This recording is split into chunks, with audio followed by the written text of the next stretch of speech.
This video is brought to you by Water Removal Services.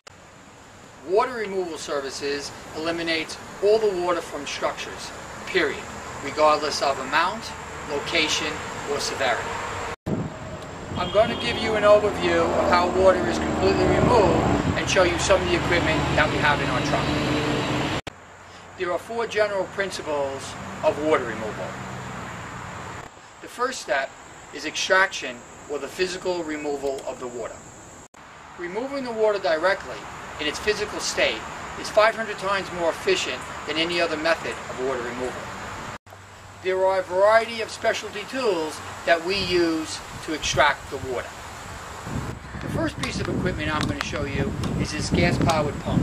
This pump is capable of eliminating 250 gallons of water a minute or 15,000 gallons of water an hour. It can empty a typical built-in swimming pool in around an hour's time. The next piece of equipment I'm going to show you is this water cooler. This water cooler is used in situations where there is water contained in your carpet and carpet padding. It's capable of removing the water without actually lifting up the carpet or the carpet padding and doing any damage. The second principle of water removal is airflow or evaporation. The remaining water is evaporated using high-velocity air movers. These air movers are strategically placed to create the fastest drying times. This is a high-velocity air mover. Depending upon the size and the amount of water on a job, we can use between 1 or 2 to really dozens of air movers. The third principle is dehumidification or balanced drying. The dehumidifier is used to absorb the moisture from the air. This is a dehumidifier that we would use on a typical job. This dehumidifier is capable of extracting over 10 gallons of moisture in a day. We would use as many dehumidifiers as necessary on a job. The fourth principle of water removal is temperature control. Temperature control allows for the fastest drying times while balancing a controlled environment.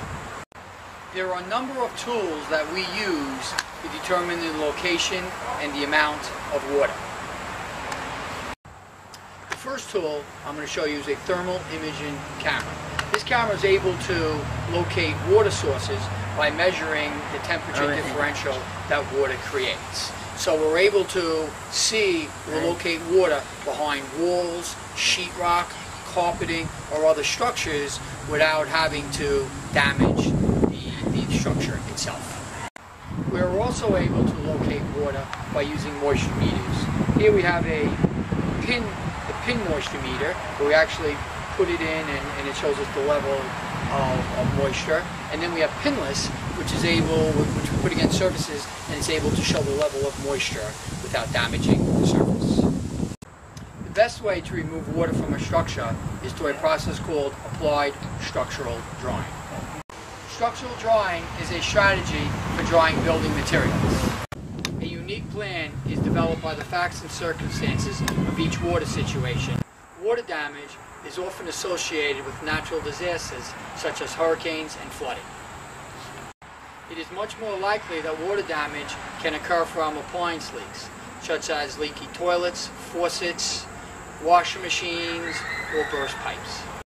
The kind of water or category of water must be understood, which then forms the basis for the techniques used in water removal. A sewer backup, which is defined as water from beyond the trap, although dealing with water, is a special situation due to the pathogens that can be contained in the water and must be dealt with differently. What should you do when a water event happens? Your first primary concern should be safety. Therefore, you should cut off all power and electricity to the affected area. You should try to shut off or contain the water source if possible. It is important to act quickly in the water removal process. Time can escalate the cost and damage from the water. Any valuables or furnishings should be removed from the area if possible. Thank you for watching this video. I hope you gained some insights into the water removal process.